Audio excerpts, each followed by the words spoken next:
नमस्कार। आज हम इस वीडियो में प्राचीन इतिहास के 200 प्लस एमसीक्यूज को डिस्कस करेंगे। ये जो एमसीक्यू होंगे ये आपकी आने वाली जेवीटी मिशन, एचपी पटवारी, जेओआईटी सभी एग्जाम में हेल्पफुल साबित होंगे। अगर आप इस वीडियो को पूरा देख लेते हो तो जो आपका प्राचीन इतिहास जो है वो आपका पूरा कवर हो जाएगा। तो वीडियो को पूरा देखें ताकि आपके जितने भी क्वेश्चन जो होंगे ये सारे आपके रिवीजन हो जाएंगे। तो बिना देरी के साथ हम शुरू करते हैं फर्स्ट क्वेश्चन से। फर्स्ट क्वेश्चन क्या कहता है कि सिंधु सभ्यता के बारे में सर्वप्रथम जानकारी किस ग्रंथ से मिली? तो इसका राइट आंसर हो जाएगा आपके पास ऑप्शन डी, किसी भी प्राचीन भारतीय ग्रंथ से नहीं।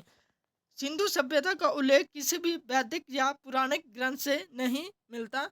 इसका पता केवल 1921-22 में पुरातात्विक खुदाई से चला। नेक्स्ट क्वेश्चन है कि जेम्स प्रियसन ने किस लिपि को पढ़ने में सफलता प्राप्त की? तो ये की थी आपकी ब्राह्मणी को। 1837 ईस्वी में जेम्स प्रियसन ने ब्राह्मणी लिपि को पढ़ा जिससे मौर्यकालीन इतिहास स्पष्ट हुआ। नेक्स्ट क्वेश्चन है कि इंडिका ग्रंथ के लेखक कौन है? तो इंडिका ग्रंथ के जो लेखक जो हैं वो आपके मेगस्थनीज हैं। तो इसका राइट आंसर हो जाएगा आपके पास option C, Megasthenes. Megasthenes Chandragupta Maurya के दरबार में यूनानी राजदूत था। उसकी पुस्तक इंडिका मौर्य काल का महत्वपूर्ण स्रोत है। नेक्स्ट क्वेश्चन है कि अर्थशास्त्र के लेखक कौन थे? अर्थशास्त्र के लेखक जो थे वो आपके कौटिल्य थे। तो इसका राइट आंसर हो जाएगा आपके पास ऑप्शन बी, कौटिल्य। कौटिल्य जिन्हें चाणक्य ने अर्थशास्त्र की रचना की, जो मौर्य प्रशासन का महत्वपूर्ण स्रोत था। नेक्स्ट क्वेश्चन है कि अशोक के शिलालेख किस लिपि में नहीं है? तो अशोक के शिलालेख जो है वो आपकी नागरी लिपि के नहीं है। तो इसका राइट आंसर हो जाएगा आपके पास ऑप्शन डी, नागरी।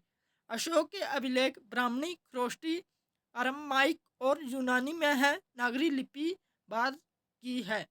नेक्स्ट क्वेश्चन है कि राजतरंगिणी किसने लिखी? राजतरंगिणी जो लिखी है वो आपकी कल्हण द्वारा लिखी गई है। तो इसका राइट आंसर हो जाएगा आपके पास ऑप्शन बी, कल्हण। 12वीं शताब्दी में कल्हण ने कश्मीर का इतिहास राजतरंगिणी में लिखा।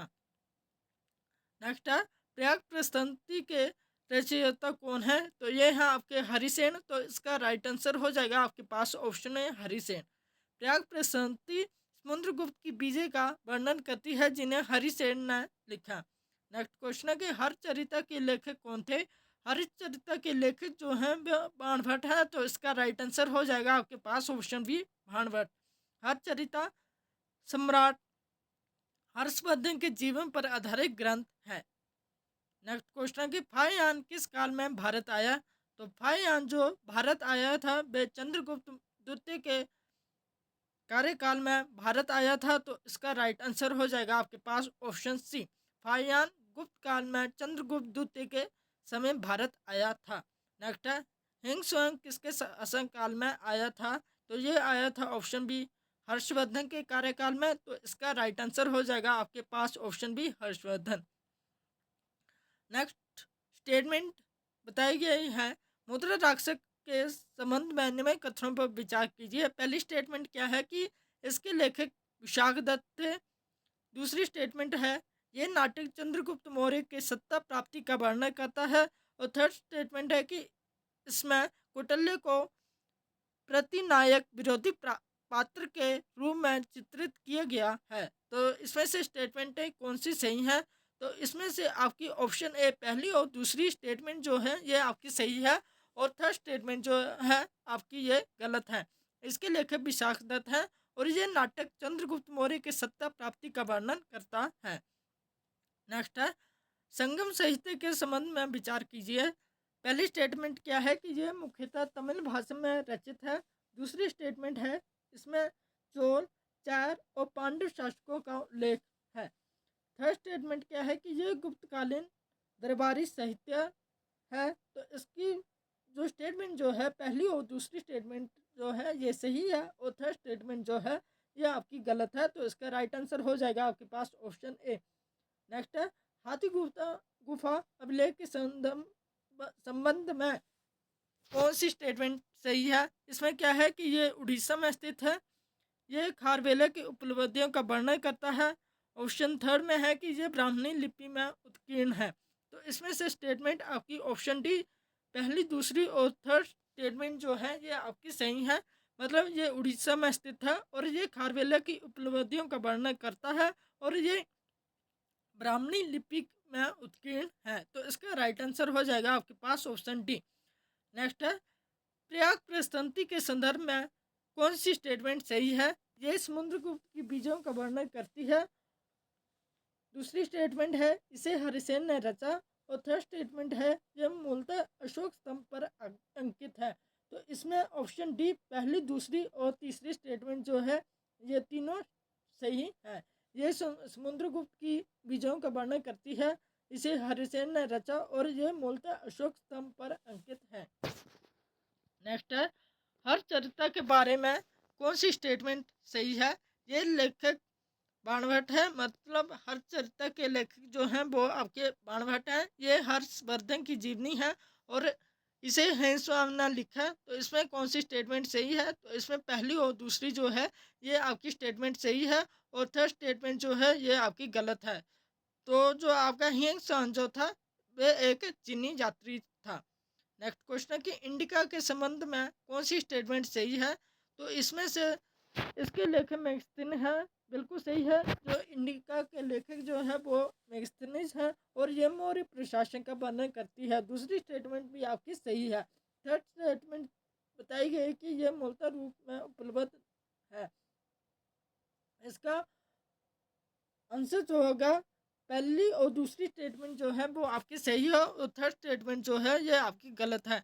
तीसरे कथन गलत है क्योंकि इंडिका मूल रूप में उपलब्ध नहीं, केवल उदाहरणों से ही ज्ञात होता है। नेक्स्ट क्वेश्चन है कि अशोक के शिलालेखों के संदर्भ में कौन सी स्टेटमेंट सही है? ये ब्राह्मणी और ख्रोष्टी लिपि में है। कुछ अभिलेख अलमाइक और यूनानी भाषा में भी है और ये सभी शिलालेख संस्कृत भाषा में है। तो इसमें से कौन सी स्टेटमेंट सही है? तो इसमें से आपकी पहली और दूसरी जो है स्टेटमेंट सही है और थर्ड स्टेटमेंट जो है ये आपकी गलत है। तीसरी में स्टेटमेंट जो है ये शिलालेख संस्कृत भाषा के नहीं है, ये अधिकांश प्राकृतिक भाषा में है।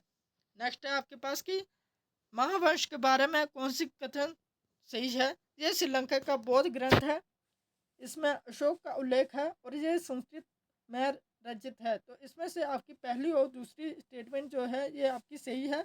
ये श्रीलंका का बौद्ध ग्रंथ है, इसमें अशोक का उल्लेख किया गया है और ये पाली भाषा में रचित है। तो मतलब इसमें केवल पहली और दूसरी स्टेटमेंट जो है ये आपकी सही है और थर्ड स्टेटमेंट जो है ये आपकी गलत है। नेक्स्ट क्वेश्चन है कि मिलिंद बनों के संबंध में कौन सी स्टेटमेंट जो है आपकी सही है? तो इसमें से आपकी पहली और दूसरी स्टेटमेंट जो है ये आपकी सही है। इसमें ये बताया गया है कि ये मेनांडर और नागसेन के संवाद पर आधारित है और दूसरी स्टेटमेंट भी आपकी सही है, ये बौद्ध धर्म से संबंधित ग्रंथ है। नेक्स्ट है, जूनागढ़ अभिलेख के संदर्भ में कौन सी स्टेटमेंट सही है? ये रुद्र दामन से संबंधित है और ये संस्कृत भाषा में है और ये गुप्तकालीन अभिलेख है। तो इसमें से कौन सी स्टेटमेंट आपकी सही है? तो इसमें से आपकी पहली और दूसरी जो है स्टेटमेंट सही है और तीसरी जो है आपकी गलत है। ये गुप्तकालीन के नहीं बल्कि ये शक शासक रुद्र दामन का अभिलेख थे। मतलब ये गुप्तकालीन के अभिलेख नहीं थे, ये थे आपके शक शासक के अभिलेख थे।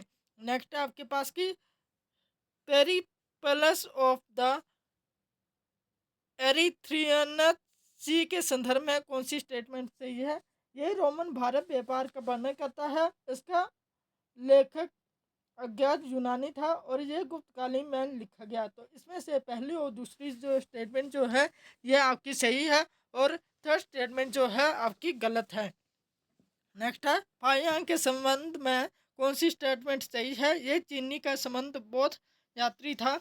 ये चंद्रगुप्त द्वितीय के काल में भारत आया और उसने हर्षवर्धन के दरबार का वर्णन किया। तो इसमें से आप बताओ कि कौन सी स्टेटमेंट सही है? पहली, दूसरी, दूसरी और तीसरी, पहली और तीसरी या पहली, दूसरी, तीसरी? तो इसमें से आपकी पहली और दूसरी स्टेटमेंट जो है ये आपकी सही है। ये चीन का बौद्ध यात्री था और ये चंद्रगुप्त द्वितीय के काल में भारत आया था। नेक्स्ट है कि पूरा पाषाण काल के संबंध में कौन सी स्टेटमेंट आपकी सही है। पहली स्टेटमेंट यह है कि यह मानव इतिहास का सबसे लंबा काल है। दूसरी स्टेटमेंट है कि इस काल में कृषि का प्रारंभ हुआ और औजार मुख्यतः पत्थर के बने थे। तो इसमें से आपकी ऑप्शन ए पहली और तीसरी जो स्टेटमेंट जो है ये आपकी सही है, और जो आपकी सेकंड स्टेटमेंट जो है ये आपकी गलत है। इसमें यह बताया गया है कि ये मानव इतिहास का सबसे लंबा काल है और ये औजार मुख्यतः पत्थर के बने थे और कृषि नवपाषाण में प्रारंभ हुई, पूर्व पाषाण में सिक्का संग्रह प्राप्त था। नेक्स्ट क्वेश्चन है कि भारत के निम्न स्थलों में से कौन सा पूर्व पाषाण से संबंधित है।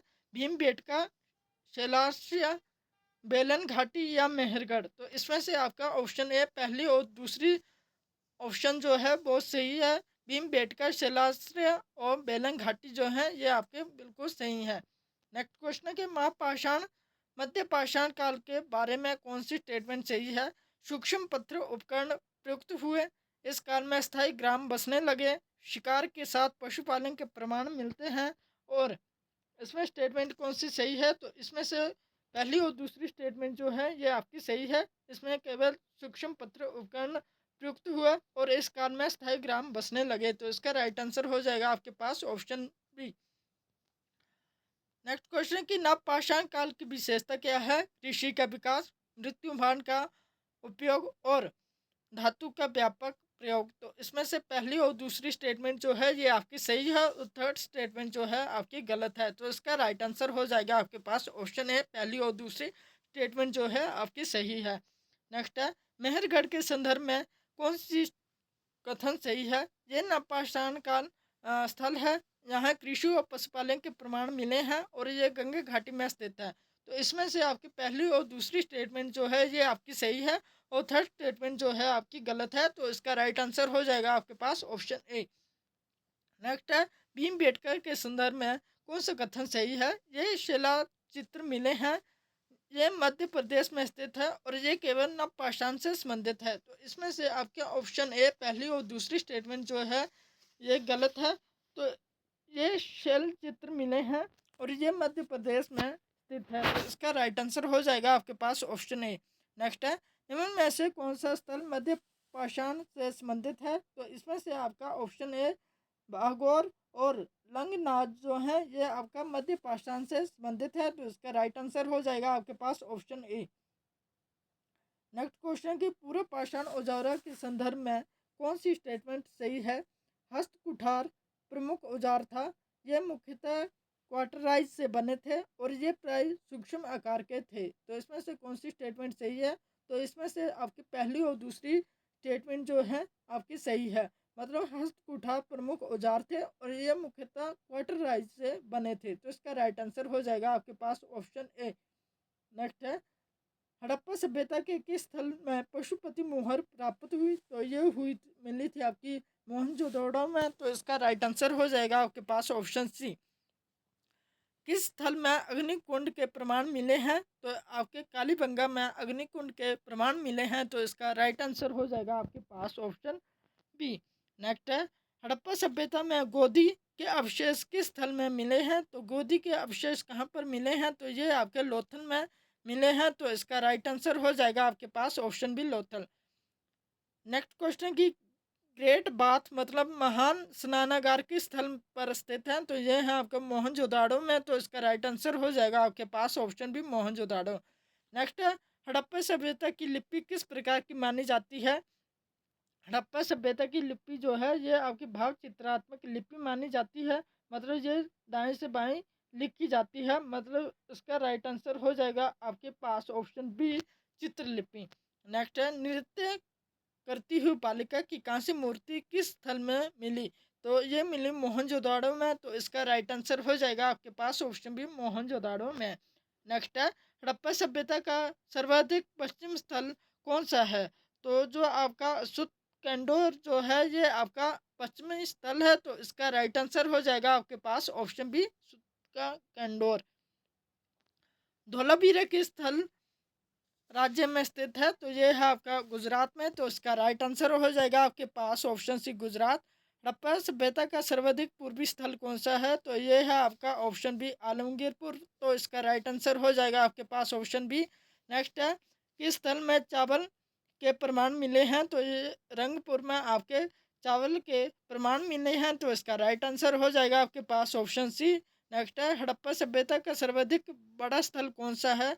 तो ये है आपका राखी घड़ी। तो इसका राइट आंसर हो जाएगा आपके पास ऑप्शन सी राखी घड़ी। नेक्स्ट है, हड़प्पा सभ्यता का पतन लगभग कब हुआ?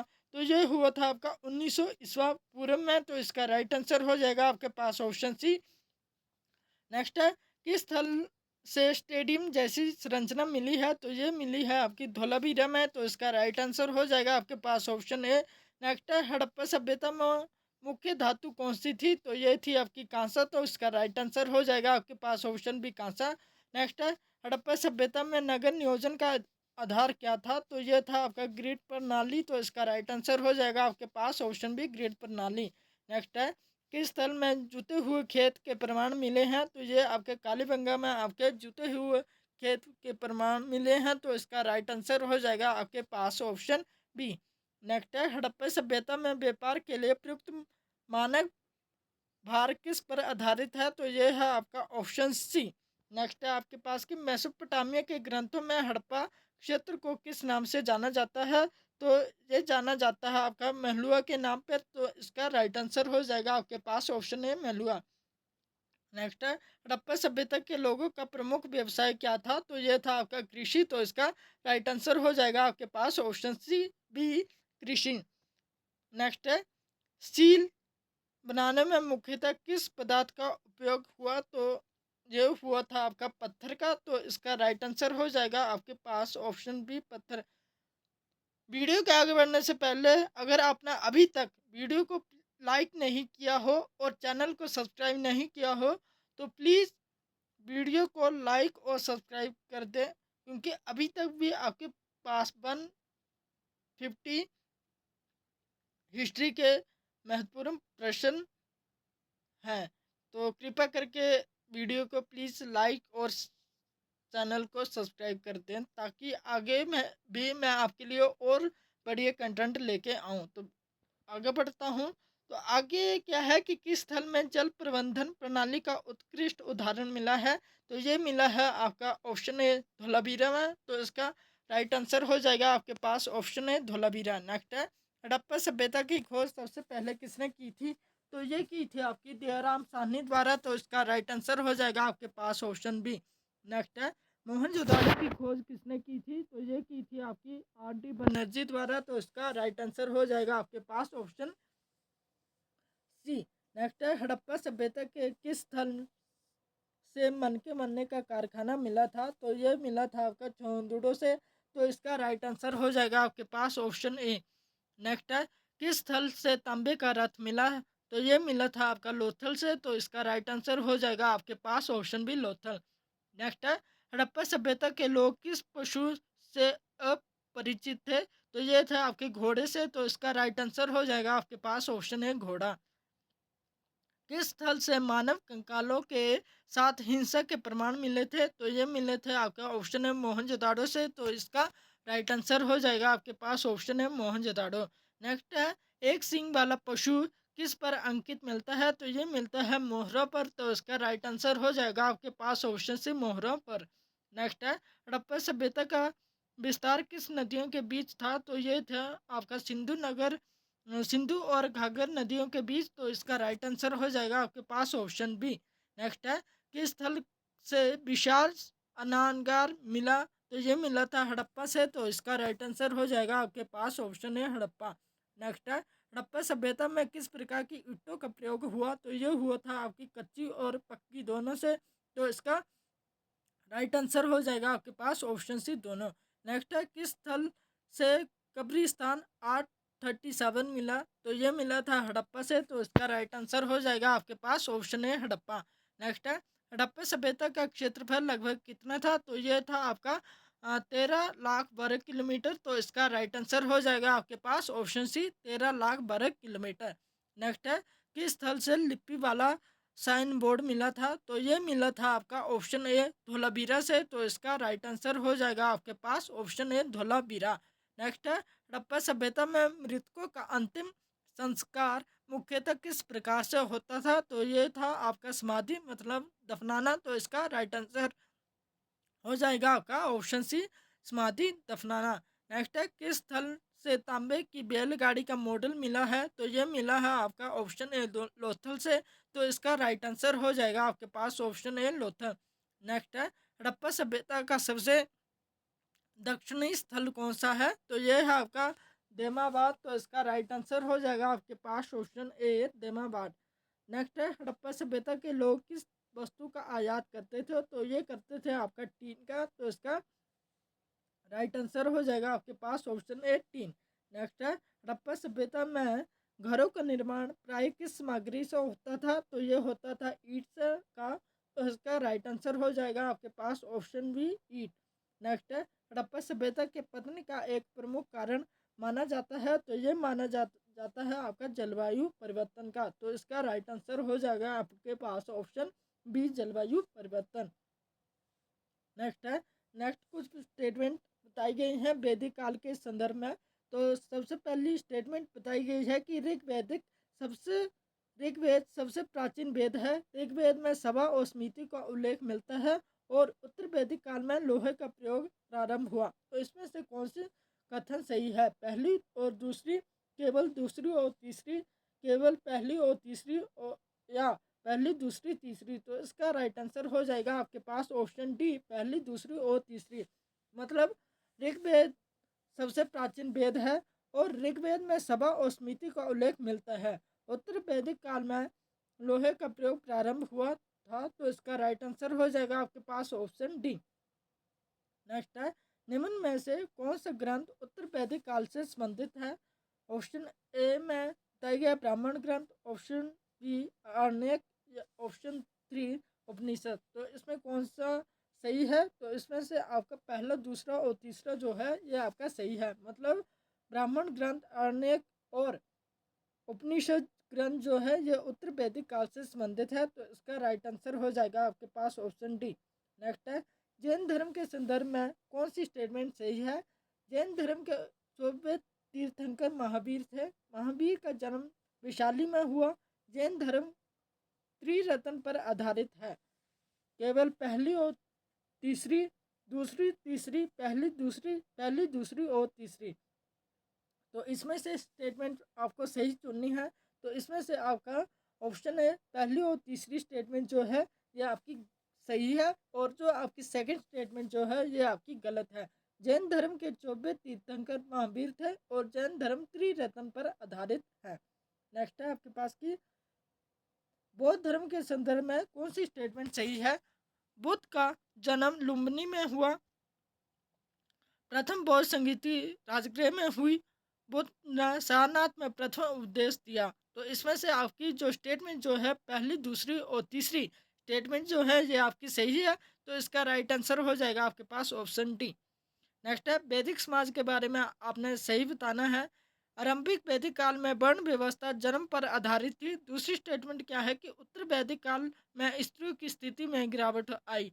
तो इसमें से आपकी ऑप्शन बी केवल दूसरी स्टेटमेंट जो है ये आपकी सही है। तो इसका राइट आंसर हो जाएगा आपके पास ऑप्शन बी केवल दूसरी। इसमें उत्तर वैदिक काल में स्त्रियों की स्थिति में गिरावट आई। नेक्स्ट है कि जैन धर्म के सिद्धांतों में शामिल है अहिंसा, परिग्रह और नेक्स्ट है अनेकारवाद। तो इसका राइट आंसर हो जाएगा आपके पास ऑप्शन डी। ये तीनों जो है ये आपके जैन धर्म में शामिल है, जिसमें अहिंसा, परिग्रह और अनेकारवाद जो है ये आपके जैन धर्म के सिद्धांतों में शामिल है। नेक्स्ट है, बौद्ध धर्मों की 4 आर्य सत्य में शामिल है दुख, दुख का कारण, दुख का निरोध या अष्टांगिक मार्ग। तो इसका राइट आंसर हो जाएगा आपके पास पहली दूसरी थर्ड और फोर्थ स्टेटमेंट जो है ये आपकी सही है। मतलब दुख, दुख का कारण, दुख का निरोध और अष्टांगिक मार्ग जो है ये बौद्ध धर्म के 4 आर्य सत्य में शामिल है। नेक्स्ट है, शिव धर्म के संदर्भ में कौन सी स्टेटमेंट जो है आपकी सही है? शिव को महादेव कहा जाता है। लिंग पूजा शिव परंपरा से जुड़ी है। नटराज रूप शिव से संबंधित है। तो इसमें पहली, दूसरी और तीसरी स्टेटमेंट जो है ये आपकी सही है। मतलब शिव को महादेव कहा जाता है, लिंग पूजा शिव परंपरा से जुड़ी हुई है और नटराज रूप शिव से संबंधित है। तो इसका राइट आंसर हो जाएगा आपके पास ऑप्शन डी। भागवत धर्म के बारे में आपकी स्टेटमेंट कौन सी सही है? ये विष्णु की उपासना से संबंधित है। कृष्ण को इसका प्रमुख अवतार माना जाता है। इसमें से कौन सी स्टेटमेंट सही है? तो इसमें से आपकी पहली, दूसरी स्टेटमेंट जो है ये आपकी सही है। ये विष्णु की उपासना से संबंधित है और ये कृष्ण को इसका प्रमुख अवतार माना जाता है। तो इसका राइट आंसर हो जाएगा आपके पास ऑप्शन सी। नेक्स्ट है, बुद्ध के जीवन की घटनाएं क्या है? ज्ञान प्राप्ति बोधगया में हुई, महापरिनिर्वाण कुशीनगर में हुआ। तो इसका राइट आंसर हो जाएगा आपके पास ऑप्शन सी। पहली और दूसरी स्टेटमेंट जो है ये आपकी सही है। मतलब ज्ञान प्राप्ति बोधगया में प्राप्त हुई और महापरिनिर्वाण कुशीनगर में हुआ। तो इसका राइट आंसर हो जाएगा आपके पास ऑप्शन सी। वैदिक अर्थव्यवस्था के संदर्भ में कौन सी स्टेटमेंट सही है? पशुपालन प्रमुख था और कृषि उत्तर वैदिक काल में प्रमुख हुई। तो इसका राइट आंसर हो जाएगा आपके पास ऑप्शन सी। पहली और दूसरी स्टेटमेंट जो है ये आपकी सही है। मतलब पशुपालन प्रमुख था और कृषि उत्तर वैदिक काल से प्रमुख हुई। तो इसका राइट आंसर हो जाएगा आपके पास ऑप्शन सी। नेक्स्ट है, त्रिपिटक किस धर्म से संबंधित है? तो त्रिपिटक जो है ये आपका बौद्ध धर्म से संबंधित है। तो इसका राइट आंसर हो जाएगा आपके पास ऑप्शन बी, बौद्ध। नेक्स्ट है, जैन धर्म का पवित्र ग्रंथ कौन सा है? तो ये है आपका ऑप्शन सी, आगम। तो इसका राइट आंसर हो जाएगा आपके पास ऑप्शन सी, आगम। नेक्स्ट है, महाबी का निर्माण कहाँ हुआ? तो महाबी का निर्माण जो हुआ था ये आपका पावापुरी में हुआ। तो इसका राइट आंसर हो जाएगा आपके पास ऑप्शन भी, पावापुरी। नेक्स्ट है, बुद्ध के पिता का नाम क्या था? तो बुद्ध के पिता का नाम जो था वो आपका सुशोधन था। तो इसका राइट आंसर हो जाएगा आपके पास ऑप्शन ए, सुशोधन। ओम नमः शिवाय किस धर्म से संबंधित है? तो ये है आपका शैव धर्म से। तो इसका राइट आंसर हो जाएगा आपके पास ऑप्शन सी। नेक्स्ट है, उपनिषद किससे संबंधित है? उपनिषद जो है ये आपके दर्शन से संबंधित है। तो इसका राइट आंसर हो जाएगा आपके पास ऑप्शन बी। प्रथम जैन तीर्थंकर कौन थे? तो प्रथम जैन तीर्थंकर जो थे वह आपके ऋषभ थे। तो इसका राइट आंसर हो जाएगा आपके पास option B, Rishabh Dev. Next है, अष्टांग मार्ग किस धर्म से संबंधित है? तो अष्टांग मार्ग जो है ये आपका बौद्ध धर्म से संबंधित है। तो इसका राइट आंसर हो जाएगा आपके पास ऑप्शन सी, बौद्ध। नेक्स्ट आपके पास की गीता किस धर्म से संबंधित है? तो गीता जो है आपकी, यह आपकी भागवत धर्म से संबंधित है। तो इसका राइट आंसर हो जाएगा आपके पास ऑप्शन भी, भागवत। वेदों की संख्या कितनी है? तो वेदों की संख्या जो है यह आपकी 4 है। तो इसका राइट आंसर हो जाएगा आपके पास ऑप्शन सी, 4, जिसमें ऋग्वेद, सामवेद, अथर्ववेद और यजुर्वेद आते हैं। नेक्स्ट है, सभा और समिति का उल्लेख मिलता है। तो सभा और समिति का उल्लेख जो मिलता है वो आपका ऑप्शन ए, ऋग्वेद में मिलता है। तो इसका राइट आंसर हो जाएगा आपके पास ऑप्शन ए। नेक्स्ट है, बुद्ध ने गृह त्याग कब किया? तो बुद्ध ने गृह त्याग जो किया था वो आपका 29 वर्ष की आयु में किया था। तो इसका राइट आंसर हो जाएगा आपके पास ऑप्शन है, 29 वर्ष की आयु में। नेक्स्ट है, जैन धर्म के त्रैवे तीर्थंकर कौन थे? तो जैन धर्म के त्रैवे तीर्थंकर जो थे वह आपके पार्श्वनाथ थे। तो इसका राइट आंसर हो जाएगा आपके पास ऑप्शन भी, पार्श्वनाथ। नेक्स्ट है, शिव का वाहन किसे कहते हैं? तो शिव का वाहन जो है वो आपका नंदी को कहा जाता है। तो इसका राइट आंसर हो जाएगा आपके पास ऑप्शन भी, नंदी। नेक्स्ट है, कृष्ण किस वंश से संबंधित? तो कृष्ण जो थे वो आपके चंद्र वंश से संबंधित थे। तो इसका राइट आंसर हो जाएगा आपके पास ऑप्शन बी। नेक्स्ट है, महाजनपद काल किस वैदिक काल से जुड़ा हुआ है? तो ये जुड़ा है आपका ऑप्शन बी, उत्तर वैदिक काल से। तो इसका राइट आंसर हो जाएगा आपके पास ऑप्शन बी, उत्तर वैदिक। नेक्स्ट है, बुद्ध को ज्ञान किस वृक्ष से मिला था? तो ये मिला था आपका ऑप्शन ए, पीपल से। तो इसका राइट आंसर हो जाएगा आपके पास ऑप्शन ए, पीपल। नेक्स्ट है, जैन धर्म का प्रमुख सिद्धांत क्या है? तो जैन धर्म का प्रमुख सिद्धांत जो है ये आपका अहिंसा है। तो इसका राइट आंसर हो जाएगा आपके पास ऑप्शन भी, अहिंसा। नेक्स्ट है, शिव का तांडव नृत्य किस रूप में प्रसिद्ध है? तो शिव का तांडव नृत्य जो है ये आपका नटराज की मूर्ति में संबंधित है। तो इसका राइट आंसर हो जाएगा आपके पास ऑप्शन ए। नेक्स्ट है, भागवत धर्म मुख्यतः किस देवता की उपासना से संबंधित है? तो ये है आपका ऑप्शन बी विष्णु से। तो इसका राइट आंसर हो जाएगा आपके पास ऑप्शन बी। नेक्स्ट है, मौर्य वंश के संदर्भ में कौन सी स्टेटमेंट सही है? चंद्रगुप्त मौर्य ने नंद वंश को पराजित किया, चाणक्य को कौटिल्य भी कहा जाता है और अशोक मौर्य वंश का अंतिम शासक था। तो इसमें से आपकी पहली और दूसरी स्टेटमेंट जो थी वो आपकी सही है। इसमें क्या है कि चंद्रगुप्त मौर्य ने नंद वंश को पराजित करके मौर्य वंश की स्थापना की थी और चाणक्य जो है को कौटिल्य भी के नाम से भी जाना जाता है। चाणक्य ने आपकी क्या लिखी है, अर्थशास्त्र जो लिखी है वो आपकी चाणक्य ने लिखी है। और मौर्य वंश का अंतिम शासक अशोक नहीं था, मौर्य वंश का अंतिम शासक जो था वो आपका बृहद्रथ था। नेक्स्ट है आपके पास, अशोक के बारे में कौन सी कथन सही है? कलिंग का युद्ध 261 ईसा पूर्व में हुआ, अशोक ने बौद्ध धर्म को स्वीकार किया, अशोक ने धर्म का प्रचार किया। तो इसके पहली, दूसरी और तीसरी स्टेटमेंट जो है ये आपकी सही है, क्योंकि कलिंग का युद्ध 261 ईसा पूर्व में हुआ, अशोक ने बौद्ध धर्म स्वीकार किया था और अशोक ने धर्म का प्रचार किया था। तो इसका राइट आंसर हो जाएगा आपके पास ऑप्शन डी। नेक्स्ट है, मौर्य प्रशासन में प्रांतों को जनपद कहा जाता था, सम्राट सर्वोच्च अधिकारी था। तो इसमें से कौन सी स्टेटमेंट सही है? तो इसमें जो जो आपकी सेकंड स्टेटमेंट जो है ये आपकी सही है, मतलब सम्राट सर्वोच्च अधिकारी था। नेक्स्ट है, गुप्त वंश के संदर्भ में कौन सी स्टेटमेंट सही है? गुप्त वंश का संस्थापक श्रीगुप्त था, समुद्रगुप्त को भारत का नेपोलियन कहा जाता है। तो इसमें पहली और दूसरी स्टेटमेंट जो है ये आपकी सही है, मतलब गुप्त वंश का संस्थापक जो था वो आपका श्रीगुप्त था और समुद्रगुप्त को भारत का नेपोलियन भी कहा जाता है। नेक्स्ट है, समुद्रगुप्त के बारे में कौन सी स्टेटमेंट सही है? प्रयाग प्रस्तंति में उसका वर्णन है और प्रयाग प्रस्तंति हर्षेन द्वारा रचित है। तो इसमें से आपकी स्टेटमेंट कौन सी सही है? तो इसमें से आपकी पहली और दूसरी स्टेटमेंट जो है ये आपकी सही है। तो इसका राइट आंसर हो जाएगा आपके पास ऑप्शन सी। अशोक के अभिलेखों के संदर्भ में कौन सी स्टेटमेंट सही है? ब्राह्मणी लिपि का प्रयोग हुआ, खरोष्टी लिपि का प्रयोग उत्तर पश्चिम में हुआ। तो इसमें दोनों स्टेटमेंट जो हैं ये आपकी सही है। तो इसका राइट आंसर हो जाएगा आपके पास ऑप्शन सी। गुप्त काल के बारे में कौन सी स्टेटमेंट सही है? इसे स्वर्ण युग भी कहा जाता है। बिल्कुल सही है, क्योंकि गुप्त काल को स्वर्ण युग का भी कहा जाता है। इस काल में संस्कृत भाषा का विकास हुआ। हाँ, बिल्कुल हुआ था, क्योंकि गुप्त काल में क्या हुआ था कि संस्कृत भाषा का भी विकास हुआ था। तो इसका राइट आंसर हो जाएगा आपके पास ऑप्शन सी। पहली और दूसरी स्टेटमेंट जो है ये आपकी सही है। तो इसका राइट आंसर हो जाएगा आपके पास ऑप्शन सी। नेक्स्ट है, मौर्य काल में अर्थशास्त्र के लेखक कौन थे? तो मौर्य काल में अर्थशास्त्र के लेखक जो थे वो आपके चाणक्य थे। तो इसका राइट आंसर हो जाएगा आपके पास ऑप्शन बी, चाणक्य।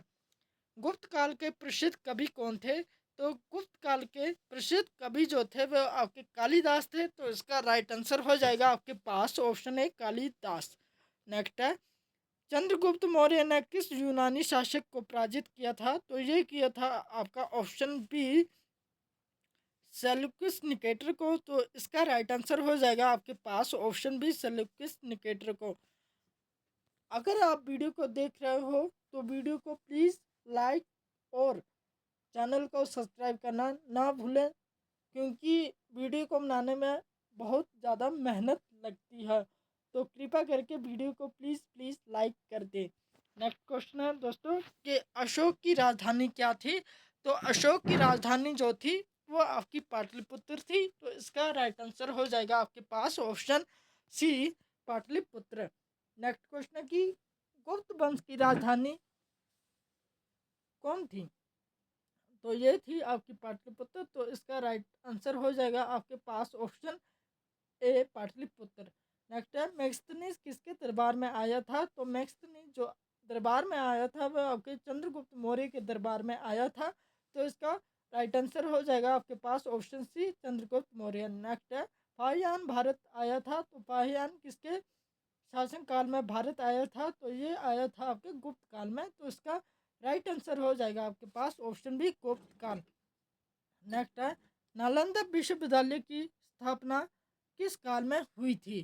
तो नालंदा विश्वविद्यालय की स्थापना आपके गुप्त काल में हुई थी। तो इसका राइट आंसर हो जाएगा आपके पास ऑप्शन भी, गुप्त काल। नेक्स्ट क्वेश्चन है कि देवना प्रिय की उपाधि किसने धारण की? तो देवना प्रिय की उपाधि जो धारण जो की थी वह आपके अशोक द्वारा की गई थी। तो इसका राइट आंसर हो जाएगा आपके पास ऑप्शन भी, अशोक। नेक्स्ट है, गुप्त काल की स्वर्ण मुद्राएं किस शासक ने अधिक जारी की थी? तो ये की थी आपकी ऑप्शन बी, समुद्रगुप्त ने। तो इसका राइट आंसर हो जाएगा आपके पास ऑप्शन बी, समुद्रगुप्त। नेक्स्ट है, स्कंदगुप्त ने किस आक्रमण को रोका? तो स्कंदगुप्त ने आपके हूण आक्रमण को रोका। तो इसका राइट आंसर हो जाएगा आपके पास ऑप्शन सी, हूण। नेक्स्ट है, मौर्य साम्राज्य का अंतिम शासक कौन था? तो मौर्य साम्राज्य का अंतिम शासक जो था वो आपका बृहद्रथ था। तो इसका राइट आंसर हो जाएगा आपके पास ऑप्शन बी, बृहद्रथ। नेक्स्ट है, पुष्यमित्र शुंग ने किसे पराजित किया? तो पुष्यमित्र शुंग ने आपके ऑप्शन सी, बृहद्रथ को पराजित किया था। तो इसका राइट आंसर हो जाएगा आपके पास ऑप्शन सी, बृहद्रथ। नेक्स्ट है, मौर्य वंश की स्थापना कब हुई थी? तो मौर्य वंश की स्थापना जो हुई थी वो आपके 322 ईसा पूर्व में हुई थी। तो इसका राइट आंसर हो जाएगा आपके पास ऑप्शन ए, 322 ईसा पूर्व। नेक्स्ट है, संगम काल के संदर्भ में कौन सी स्टेटमेंट सही है? संगम साहित्य तमिल भाषा में रचा गया। संगम काल के तीन प्रमुख राजवंश चेर, चोल और पांडव थे, और संगम काल का मुख्य स्रोत अष्टाई था। तो इसका राइट आंसर पहली और दूसरी स्टेटमेंट जो है ये आपकी सही है। इसमें संगम साहित्य तमिल भाषा में रचा गया और संगम काल के तीन प्रमुख राजवंश चेर, चोल और पांडव थे। नेक्स्ट है, चोल वंश के बारे में कौन सी स्टेटमेंट सही है? राज राज राज प्रथम ने तंजौर में बृहस्पति मंदिर बनाया। नेक्स्ट है कि चोलों की नौसेना शक्ति थी। तो चोलों के पास कौन सी शक्ति थी? तो ये दोनों सही आपकी स्टेटमेंट है, क्योंकि राज प्रथम ने तंजौर में बृहदेश्वर मंदिर बनाया था और चोलों की नौसेना बहुत शक्तिशाली थी। तो इसका राइट आंसर हो जाएगा आपके पास ऑप्शन सी। पल्लव वंश के संदर्भ में कौन सी स्टेटमेंट सही है? पल्लव वंश की राजधानी कौन थी? तो पल्लव वंश की राजधानी जो थी वो आपकी ऑप्शन कौंचिन थी, और महाबलीपुरम के रथ मंदिर पल्लवों द्वारा निर्मित है। तो इसका राइट आंसर हो जाएगा आपके पास ऑप्शन सी। नेक्स्ट है, चालुक्य वंश के बारे में कौन सी स्टेटमेंट सही है? पुलकेशन द्वितीय एक प्रसिद्ध शासक था और ये एलोरा एहोल शिलालेख में उसके संदर्भ उसका उल्लेख है। तो इसका राइट आंसर हो जाएगा आपके पास पहली और दूसरी स्टेटमेंट जो है ये आपकी सही है। मतलब पुलकेशन द्वितीय एक प्रसिद्ध शासक था और ये एक एहोल शिलालेख में उसका उल्लेख था। तो इसका राइट आंसर हो जाएगा आपके पास ऑप्शन सी। नेक्स्ट है, संगम साहित्य के बारे में कौन सी स्टेटमेंट सही है? इसमें तोलकाप्पियम व्याकरण ग्रंथ है। नेक्स्ट है, शिल्पदी कारक एक प्रसिद्ध महाकाव्य है। तो इसमें से आपकी पहली और दूसरी स्टेटमेंट जो है ये आपकी सही है। तो इसका राइट आंसर हो जाएगा आपके पास ऑप्शन सी। नेक्स्ट है, चेर वंश के संदर्भ में कौन सी स्टेटमेंट सही है? उनकी राजधानी बज्जी थी और ये रोमन व्यापार से जुड़े थे। तो इसका राइट आंसर हो जाएगा आपके पास ऑप्शन सी। पहली और दूसरी स्टेटमेंट जो है ये आपकी सही है। मतलब चेर की राजधानी जो थी वो आपकी बज्जी थी और ये रोमन व्यापार से जुड़े थे। तो इसका राइट आंसर हो जाएगा आपके पास ऑप्शन सी। राष्ट्रकूट वंश के बारे में कौन सा संदर्भ सही है? इसकी राजधानी मान्य खेता थी। लोरा का कैलाश मंदिर राष्ट्रकूटों ने बनाया था। बिल्कुल सही है, क्योंकि राष्ट्रकूट वंश की राजधानी जो थी वो आपकी मान्य खेता थी और अलोरा का कैलाश मंदिर जो बनाया था वो राष्ट्रकूटों द्वारा बनाया गया था। तो इसका राइट आंसर हो जाएगा आपके पास ऑप्शन सी। नेक्स्ट है, चोल प्रशासन के बारे में कौन सा कथन सही है? ग्राम सभा को उर कहा जाता था। ब्राह्मणों की सभा एक सभा को सभा कहा जाता था।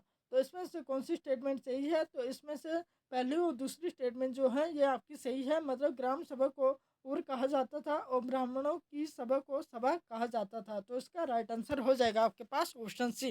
नेक्स्ट है, विजयनगर साम्राज्य के संदर्भ में कौन सी स्टेटमेंट जो है वो आपकी सही है? स्थापना हरिसेन और बुक्का ने की थी, मतलब विजयनगर की स्थापना किसने की थी? ये आपकी हरिसेन और बुक्का ने की थी। बिल्कुल सही है कि विजयनगर साम्राज्य की स्थापना जो की थी वो हरिसेन और बुक्का ने की थी। और तालीकोटा का युद्ध जो हुआ था ये 1565 में हुआ था। बिल्कुल सही है, क्योंकि विजयनगर साम्राज्य की स्थापना जो की थी ये आपके हरिसेन और बुक्का द्वारा की गई थी। और तालीकोटा का युद्ध जो लड़ा गया था वो आपका 1565 में लड़ा गया था। तो इसका राइट आंसर हो जाएगा आपके पास ऑप्शन सी। नेक्स्ट है कि संगम काल का प्रमुख बंदरगाह कौन था? तो ये था आपका ऑप्शन ए कावेरी पट्टनम। तो इसका राइट आंसर हो जाएगा आपके पास option A Kaveripattinam. Next है तोलका पीएम किससे संबंधित है? तो तोलका पीएम जो है ये आपके व्याकरण से संबंधित है। तो इसका राइट आंसर हो जाएगा आपके पास ऑप्शन बी व्याकरण। नेक्स्ट है कि पांडव वंश की राजधानी क्या थी? तो पांडव वंश की राजधानी जो थी वो मदुरई थी। तो इसका राइट आंसर हो जाएगा आपके पास ऑप्शन ए मदुरई। नेक्स्ट है कि बेहतेश्वर मंदिर स्थित है। तो बेहतेश्वर मंदिर कहाँ पर स्थित है? तो ये आपका ऑप्शन सी तंजौर में स्थित है। तो इसका राइट आंसर हो जाएगा आपके पास ऑप्शन सी तंजौर। नेक्स्ट है कि पुलकेशन द्वितीय ने किस से पराजित किया था? तो पुलकेशन द्वितीय ने आपका ऑप्शन बी अशोक को पराजित किया था। तो इसका राइट आंसर हो जाएगा आपके पास ऑप्शन बी अशोक। नेक्स्ट है कि कैलाश मंदिर किस स्थान पर है? तो कैलाश मंदिर जो है ये आपका ऑप्शन बी अलोरा में स्थित है। तो इसका राइट आंसर हो जाएगा आपके पास ऑप्शन बी अलोरा। नेक्स्ट है विजयनगर की राजधानी थी। तो विजयनगर की राजधानी जो थी वो आपकी हम्पी थी। तो इसका राइट आंसर हो जाएगा आपके पास ऑप्शन बी हम्पी। नेक्स्ट है कि संगम काल में प्रमुख देवता कौन थे? तो संगम काल के प्रमुख देवता जो थे वो आपके मरुगन थे। तो इसका राइट आंसर हो जाएगा आपके पास ऑप्शन बी मरुगन। नेक्स्ट है कि राजेंद्र चोल प्रथम ने किस देश तक अभियान चलाया था? तो राजेंद्र चोल ने आपका ऑप्शन सी इंडोनेशिया तक आपका अभियान चलाया था। तो इसका राइट आंसर हो जाएगा आपके पास ऑप्शन सी इंडोनेशिया। नेक्स्ट है महाबलीपुरम के मंदिर किस शैली से बने हैं? तो महाबलीपुरम के मंदिर जो बने हैं वो आपका द्रविड़ शैली से बने हैं। तो इसका राइट आंसर हो जाएगा आपके पास ऑप्शन बी द्रविड़। नेक्स्ट है कि उर्स संबंध किससे संबंधित है? तो उर्स संबंध जो है ये ग्राम सभा से संबंधित है। तो इसका राइट आंसर हो जाएगा आपके पास ऑप्शन बी ग्राम सभा। नेक्स्ट है कि तालीकोटे का युद्ध किसके बीच हुआ था? तो तालीकोटे का युद्ध जो लड़ा गया था ये विजयनगर दक्कन और सल्तनत के बीच लड़ा गया था। तो इसका राइट आंसर हो जाएगा आपके पास ऑप्शन बी। नेक्स्ट है राष्ट्रकूट वंश का प्रसिद्ध शासक कौन था? राष्ट्रकूट वंश का प्रसिद्ध शासक जो था वो आपका कृष्ण प्रथम था। तो इसका राइट आंसर हो जाएगा आपके पास option A Krishna one. Next है संगम काल की अर्थव्यवस्था का आधार क्या था? तो संगम काल की अर्थव्यवस्था का आधार जो था वो आपका व्यापार और कृषि था। तो इसका राइट आंसर हो जाएगा आपके पास ऑप्शन ए व्यापार और कृषि। नेक्स्ट है बदामी किस वंश से संबंधित है? तो बदामी जो है ये चालुक्य वंश से संबंधित है। तो इसका राइट आंसर हो जाएगा आपके पास ऑप्शन ए चालुक्य। नेक्स्ट है शिल्पदिकारम किससे संबंधित है? तो ये है आपका ऑप्शन बी महाकाव्य है। तो इसका राइट आंसर हो जाएगा आपके पास ऑप्शन बी महाकाव्य। नेक्स्ट है विजयनगर साम्राज्य का पतन किस युद्ध के बाद हुआ? तो विजयनगर साम्राज्य का पतन जो हुआ था वो आपका ऑप्शन सी तालिकोटा के युद्ध के बाद हुआ था। तो इसका राइट आंसर हो जाएगा आपके पास ऑप्शन सी तालिकोटा। नेक्स्ट है कांची किस मतलब कांची किस वंश की राजधानी थी? तो ये थी आपके पल्लव वंश की। तो इसका राइट आंसर हो जाएगा आपके पास ऑप्शन ए पल्लव वंश। नेक्स्ट है संगम सभाएं कहाँ आयोजित होती थी? तो संगम सभाएं जो थी आपकी ये मदुरई में आयोजित होती थी। तो इसका राइट आंसर हो जाएगा आपके पास ऑप्शन ए मदुरई। नेक्स्ट है कि दक्षिण भारत में द्रविड़ शैली का प्रमुख विकास किस काल में हुआ था? तो ये था आपका ऑप्शन सी पल्लव चोल के कार्यकाल में। तो इसका राइट आंसर हो जाएगा आपके पास ऑप्शन सी पल्लव चोल।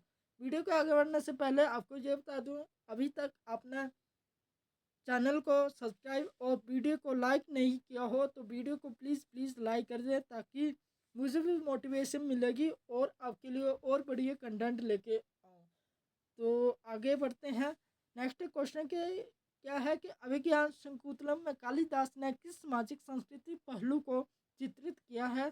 तो ये किया है आपका राजा और प्रजा का नैतिक दायित्व। तो इसका राइट आंसर हो जाएगा आपके पास ऑप्शन भी, राजा और प्रजा का नैतिक दायित्व। इसमें यह बताया गया कि ये नाटक राजतंत्र और सामाजिक आदर्शों को दर्शाता है।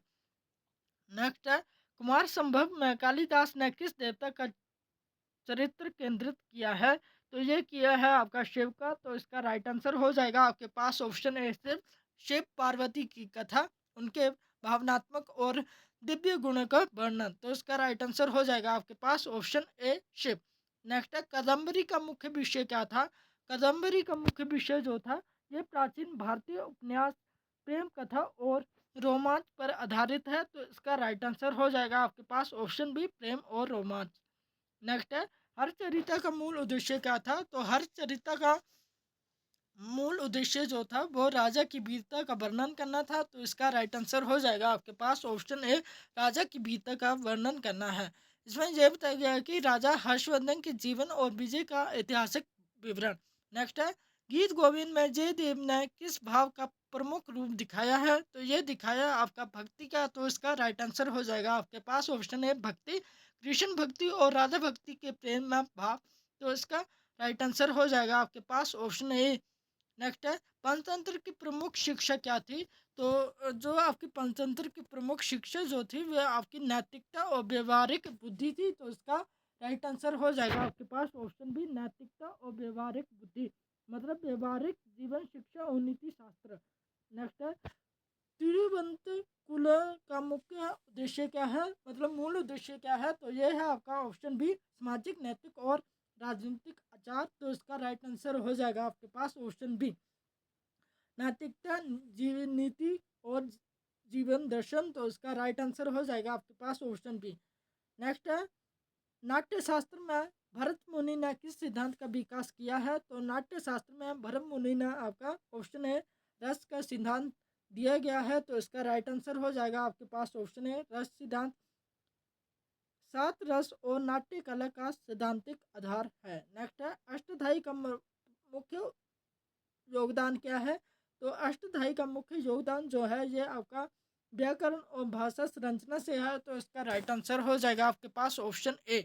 नेक्स्ट है, सुश्रुत संहिता में किस पर जोर दिया है? तो ये दिया है आपके चिकित्सा और शल्य चिकित्सा का। तो इसका राइट आंसर हो जाएगा आपके पास ऑप्शन ए, जिसमें प्राचीन भारतीय शल्य चिकित्सा और चिकित्सा ज्ञान है। तो इसका राइट आंसर हो जाएगा आपके पास ऑप्शन ए। नेक्स्ट है, महाभारत में धर्म का प्रमुख संदेश क्या है? तो महाभारत में धर्म का मुख्य संदेश जो है ये आपका सामाजिक और नैतिक कर्तव्य मतलब धर्म है। तो इसका राइट आंसर हो जाएगा आपके पास ऑप्शन बी, सामाजिक और नैतिक कर्तव्य धर्म। नेक्स्ट है, रामायण में वाल्मीकि ने किस विचार को प्रमुख रखा? तो ये रखा था आदर्श राजा और धर्म। तो इसका राइट आंसर हो जाएगा आपके पास ऑप्शन है आदर्श राजा और धर्म। नेक्स्ट है, महाभाष्य में पतंजलि ने क्या सिद्ध किया है? तो महाभाष्य में पतंजलि में यही सिद्ध किया है कि व्याकरण की वैज्ञानिक संरचना। तो इसका राइट आंसर हो जाएगा आपके पास ऑप्शन है व्याकरण की वैज्ञानिक संरचना, जिसमें भाषा शास्त्र का सिद्धांत और व्याकरण का तर्क दिया गया है। नेक्स्ट है, हरचरिता और कादम्बरी में साहित्य की विशेषता क्या है? तो यह है आपकी नाटकीय भाव और जीवन विवरण। तो इसका राइट आंसर हो जाएगा आपके पास ऑप्शन भी, जिसमें जीवन रोमांच और नाटकीय चित्रण आते हैं। नेक्स्ट है, अमर कोश में क्या प्रमुख है? तो अमर कोश में आपका ऑप्शन ए शब्दार्थ और नामावली है। तो इसका राइट आंसर हो जाएगा आपके पास ऑप्शन ए, जिसमें संस्कृत शब्दकोश और व्यापारीकरण संरचना आती है। तो इसका राइट आंसर हो जाएगा आपके पास ऑप्शन ए। नेक्स्ट है, चरक संहिता का योगदान किस क्षेत्र में है? तो चरक संहिता का योगदान जो है ये आपका ऑप्शन चिकित्सा से है। तो इसका राइट आंसर हो जाएगा आपके पास ऑप्शन बी, जिसमें आयुर्वेद और चिकित्सा का विज्ञान दिया गया है। नेक्स्ट क्वेश्चन है कि नालंदा से जुड़े विद्वानों का योगदान मुख्यतः क्या था? तो यह था आपका धार्मिक और दार्शनिक अध्ययन। तो इसका राइट आंसर हो जाएगा आपके पास ऑप्शन ए, जिसमें बौद्ध और संस्कृत अध्ययन था। तो इसका राइट आंसर हो जाएगा आपके पास ऑप्शन ए। नेक्स्ट है, पंचतंत्र की शिक्षा का उद्देश्य क्या था? तो पंचतंत्र की शिक्षा का उद्देश्य जो था वो आपका नीति, जीवन कौशल और व्यवहार था। तो इसका राइट आंसर हो जाएगा आपके पास ऑप्शन बी। नेक्स्ट है, तिरुवनंतपुरम में नीति का मुख्य आधार क्या था? तो ये था आपका सामाजिक न्याय और नैतिक। तो इसका राइट आंसर हो जाएगा आपके पास ऑप्शन बी। नेक्स्ट है आपके पास की गीत गोविंद और कुमार संभव में भाव किस पर केंद्रित है? तो ये है आपके प्रेम और धार्मिक भक्ति पर। तो इसका राइट आंसर हो जाएगा आपके पास ऑप्शन ए, प्रेम और भक्ति। नेक्स्ट है आपके पास, नेक्स्ट क्वेश्चन है दोस्तों आपके पास की अभिज्ञान शकुंतलम का नाटकीय महत्व क्या है? तो अभिज्ञान शकुंतलम का नाटकीय महत्व जो है ये आपका मानव मनोवैज्ञानिक और सामाजिक नैतिकता है। तो इसका राइट आंसर हो जाएगा आपके पास ऑप्शन बी, भावनात्मक और नैतिक शिक्षाएं। नेक्स्ट है, नाट्य शास्त्र में रस सिद्धांत किस उद्देश्य के लिए है? तो ये है आपका नाटक और कला में भावनाओं का विकास। तो इसका राइट आंसर हो जाएगा आपके पास ऑप्शन ए, दर्शकों पर भावनात्मक प्रभाव। नेक्स्ट है, सुश्रुत संहिता में कौन सा विज्ञान विकसित है? तो ये है आपका शल्य और चिकित्सा विज्ञान। तो इसका राइट आंसर हो जाएगा आपके पास ऑप्शन बी। नेक्स्ट है, अष्टध्यायी का उद्देश्य क्या है? तो अष्टध्यायी का उद्देश्य जो है ये आपका संस्कृत भाषा के नियम और व्याकरण। तो इसका राइट आंसर हो जाएगा आपके पास ऑप्शन ए। नेक्स्ट है, महाभारत और रामायण का संस्कृत महत्व क्या है? तो महाभारत और रामायण का संस्कृत महत्व जो है वो आपका आदर्श जीवन और नैतिक शिक्षा है। तो इसका राइट आंसर हो जाएगा आपके पास ऑप्शन ए, नैतिक और सामाजिक शिक्षा। नेक्स्ट नेक्स्ट है कि हर चरित्र का साहित्य महत्व क्या है? तो ये है ऐतिहासिक, जीवनी और शैलीगत प्रस्तुति। तो इसका राइट आंसर हो जाएगा आपके पास ऑप्शन है जिसमें जीवन शैली और इतिहास दिया बताया गया है। तो इसका राइट आंसर हो जाएगा आपके पास ऑप्शन ए। नेक्स्ट है, कादम्बरी का मुख्य साहित्यिक तत्व क्या है? तो ये है आपका प्रेम और रोमांच। तो इसका राइट आंसर हो जाएगा आपके पास ऑप्शन ए, रोमांचक कथा और भावनात्मक वर्णन। नेक्स्ट है, अमर कोश में शब्दों की व्यवस्था किस प्रकार की है? तो ये है आपकी ऑप्शन बी, अर्थक्रम की। तो इसका राइट आंसर हो जाएगा आपके पास ऑप्शन बी, अर्थक्रम, जिसमें शब्दार्थ और वर्गीकरण बताया किया गया है। नेक्स्ट है, पंचतंत्र का शिक्षाप्रद उद्देश्य क्या है? तो ये है आपका नैतिक शिक्षा और व्यवहारिक बुद्धि। तो इसका राइट आंसर हो जाएगा आपके पास ऑप्शन ए। गीत गोविंद का भाव किस रूप में व्यक्त किया जाता है? तो गीत गोविंद का भाव जो है ये आपका ऑप्शन है काव्यात्मक और भक्ति भाव पर आधारित है। तो इसका राइट आंसर हो जाएगा आपके पास ऑप्शन ए। नेक्स्ट है, निम्न कथनों पर विचार करें। सिंधु घाटी सभ्यता की प्रमुख नदियां सिंधु और सरस्वती थी। नेक्स्ट है, हड़प्पा और मोहनजोदड़ो इसके मुख्य नगर है। तो इसमें से पहली और दूसरी स्टेटमेंट जो है ये आपकी सही है। तो इसका राइट आंसर हो जाएगा आपके पास ऑप्शन सी। नेक्स्ट है, मौर्य साम्राज्य के बारे में कौन सी कथन सही है? चंद्रगुप्त मौर्य ने नंद वंश को पराजित किया। बिंदुसार अशोक के पिता थे। अशोक ने कलिंग युद्ध के बाद बौद्ध धर्म अपनाया। तो इसमें पहली और दूसरी तीसरी स्टेटमेंट जो है ये बिल्कुल सही है। तो इसका राइट आंसर हो जाएगा आपके पास ऑप्शन सी। इसमें चंद्रगुप्त मौर्य ने नंद वंश को पराजित किया था। बिंदुसार जो था वो अशोक के पिता थे और अशोक ने कलिंग युद्ध के बाद बौद्ध धर्म को अपनाया था। नेक्स्ट क्वेश्चन है कि अशोक के शिलालेखों में कौन सी लिपि का प्रयोग हुआ है?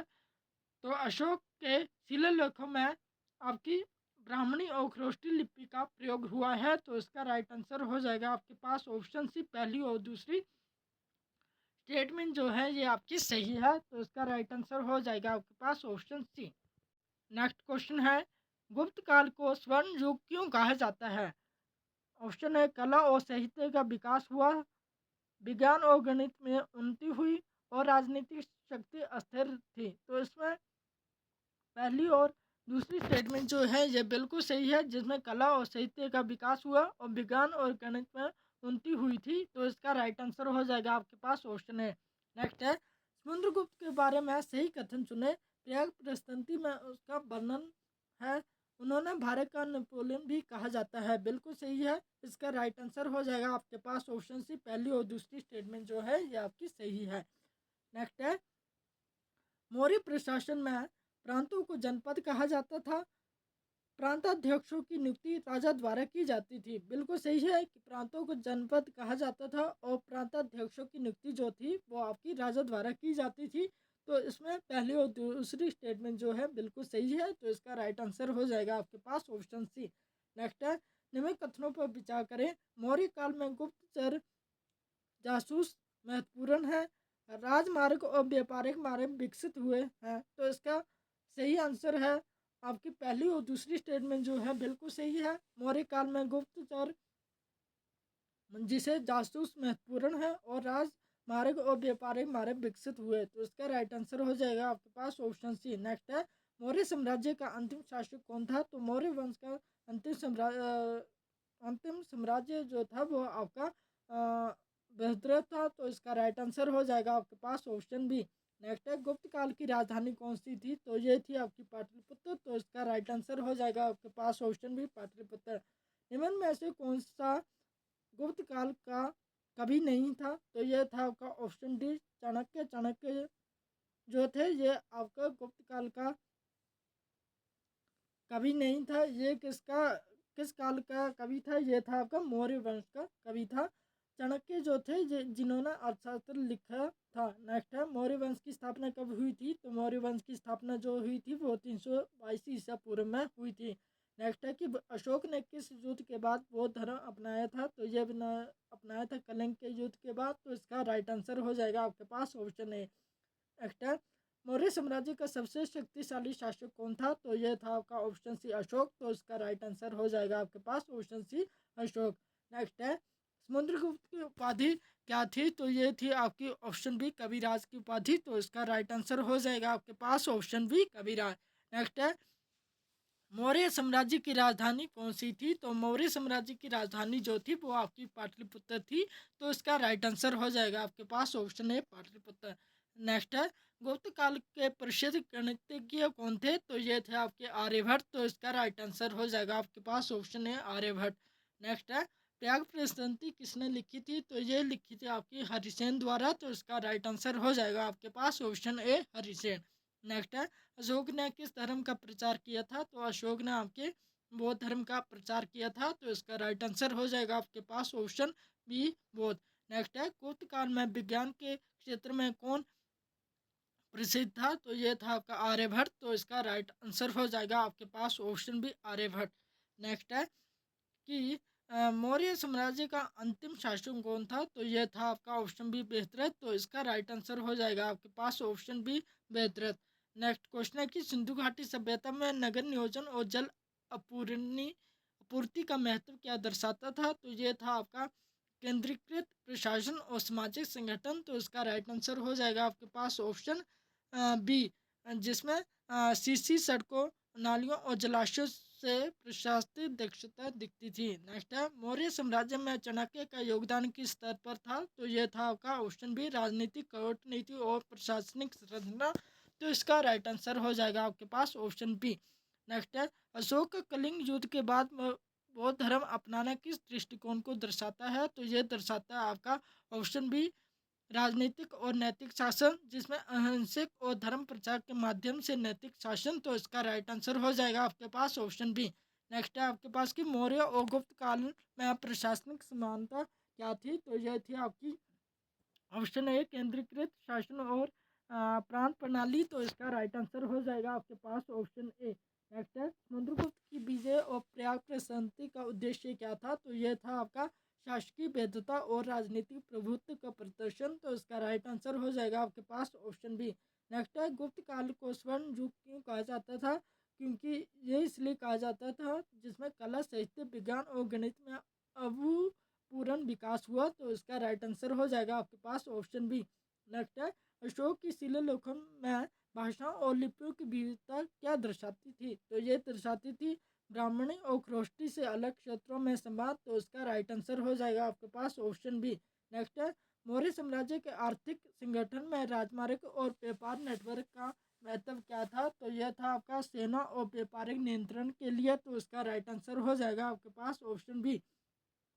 नेक्स्ट है, गुप्त काल में शिक्षा और विज्ञान के केंद्र का सामाजिक महत्व क्या था? तो यह था आपका ज्ञान और संस्कृति का प्रसार, राजकीय नीति और सामाजिक सशक्तिकरण, जिसमें आपकी शिक्षा ने राजशाही और समाज को सशक्त किया था। तो इसका राइट आंसर हो जाएगा आपके पास ऑप्शन बी।